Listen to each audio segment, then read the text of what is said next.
യു.എയിൽ വന്ന് ഒരു ജോബ് കണ്ടുപിടിക്കുക എന്നുള്ളത് എല്ലാവരെ പോലെ എൻ്റെ ഒരു സ്വപ്നമായിരുന്നു. അതിനു വേണ്ടിയുള്ള തയ്യാറെടുപ്പുകൾ തുടങ്ങിയപ്പോഴാണ് ഇത് എത്രമാത്രം ത്രിൽഡ് ആയിട്ടുള്ള എക്സ്പീരിയൻസ് ആണ് എന്ന് മനസ്സിലായത്. ഞാൻ നാട്ടിൽ നിന്ന് യു.എയിലേക്ക് വരുന്നതിന് 1-2 മാസം മുൻപേ തന്നെ തയ്യാറെടുപ്പുകൾ തുടങ്ങിയിരുന്നു. അതിനുവേണ്ടി ഒരുപാട് ഗൈഡൻസും റെഫറൻസും അതുപോലെ തന്നെ ഒരുപാട് വീഡിയോസ് കാണി അതിൽ നിന്നെല്ലാം ഡാറ്റാസ് ശേഖരിക്കുകയോ ഒക്കെ ചെയ്തിരുന്നു. അറ്റസ്റ്റേഷൻ, CV മേക്കിംഗ്, അതുപോലെ ഞാൻ അപ്ലൈ ചെയ്യേണ്ട മെയിലുകൾ എല്ലാം ഞാൻ കളക്ട് ചെയ്ത് വെച്ചിരുന്നു. നാട്ടിൽ ഹോസ്പിറ്റൽ എക്സ്പീരിയൻസ് ഉണ്ടായിട്ട് പോലും ഇവിടെ നമ്മൾ വരുമ്പോൾ ആസ് എ ഫ്രഷറാണ്.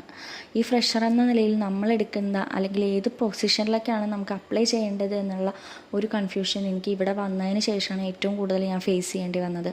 നാട്ടിലത്തെ എക്സ്പീരിയൻസ് ഇവിടെ ഒന്നുമല്ല എന്നും നോൺ മെഡിക്കൽ ആയതുകൊണ്ട് ഏത് ഡിപ്പാർട്ട്മെൻറ്റിലേക്കാണ് അപ്ലൈ ചെയ്യേണ്ടതെന്നും അറിയാതെ ഒരുപാട് സമയത്ത് ഞാൻ കുഴങ്ങിപ്പോയിട്ടുണ്ട്.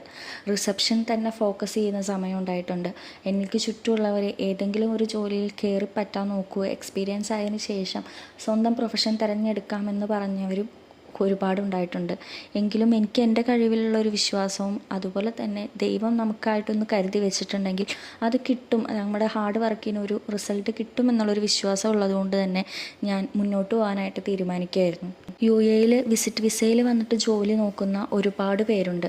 അവർക്കൊക്കെയുള്ള ഏറ്റവും വലിയ പ്രോബ്ലം എന്താണെന്ന് വെച്ച് കഴിഞ്ഞാൽ ഡിഗ്രി കഴിഞ്ഞിട്ട് നാട്ടിൽ നിന്ന് ഇങ്ങോട്ട് വരുമ്പോൾ ഏത് പ്രൊഫഷനിലാണ് അല്ലെങ്കിൽ ഏത് പൊസിഷനിലേക്കാണ് ഞാൻ അപ്ലൈ ചെയ്യേണ്ടത്